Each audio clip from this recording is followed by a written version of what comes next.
सभी हरिभक्तों को राधे राधे।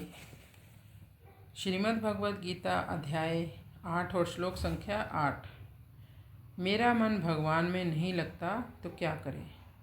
अभ्यास योग युक्तेन चेतसा नान्यगामिना परमं पुरुषं दिव्यं याति पार्थ अनुचिन्तयन्। अभ्यास योग युक्तेन चेतसा नान्यगामिना परमं पुरुषं दिव्यं याति पार्थ अनुचिन्तयन्। अर्जुन ने आखिरी प्रश्न पूछा, प्रयाण काले च कथम गेवसी नियत आत्मभि। मृत्यु के समय कोई आपको कैसे याद कर सकता है। उस प्रश्न का उत्तर देते हुए भगवान ने कहा, बस कुछ नहीं करना। अंत काल में जो मेरा स्मरण करता है वो मुझे ही प्राप्त हो जाता है, नहीं तो अंत समय में जिसका भी चिंतन करेगा उसको वो शरीर प्राप्त हो जाएगा। सामान्य व्यक्ति के लिए हरदम नाम जप करना असंभव सा लगता है, तो भगवान कहते हैं इसके लिए अभ्यास होना बहुत ज़रूरी है। एक दिन में ये संभव नहीं होगा, अभ्यास नहीं बन पाएगा। मृत्यु के समय हमारे मन और बुद्धि हमारे वश में नहीं होते, तो ऐसे समय में क्या करें।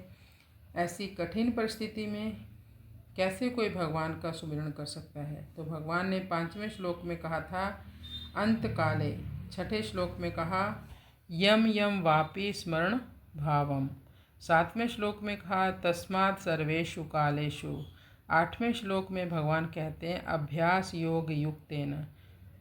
अभ्यास से होगा। वैसे भी हम भौतिक संसार में हर कार्य के लिए अभ्यास तो करते ही हैं। अभ्यास का मतलब है बार बार स्मरण करना, एक ही बात को बार बार पुनरावृत्ति करना। ज़्यादातर हमारा मन संसार में आसक्त रहता है, लेकिन हमें मन को संसार से हटाकर भगवान में लगाना है। जहाँ जहाँ मन संसार में भटक रहा है वहाँ वहाँ से हटाओ और भगवान में लगा दो।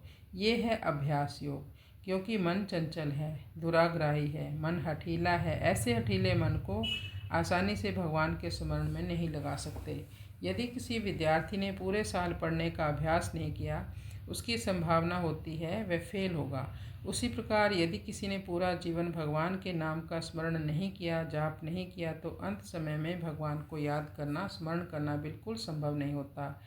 चेतना को अन्य विषयों से हटाकर भगवान के चरणों में लगाना है। जो भगवान परम पुरुष है उसे प्राप्त करना है। भगवान ने अर्जुन को पार्थ कहा, मेरा निरंतर चिंतन करना है। श्री कृष्ण चिंतन में यदि हमने शरीर का त्याग कर दिया तो हमारा भगवत धाम जाना निश्चित हो गया।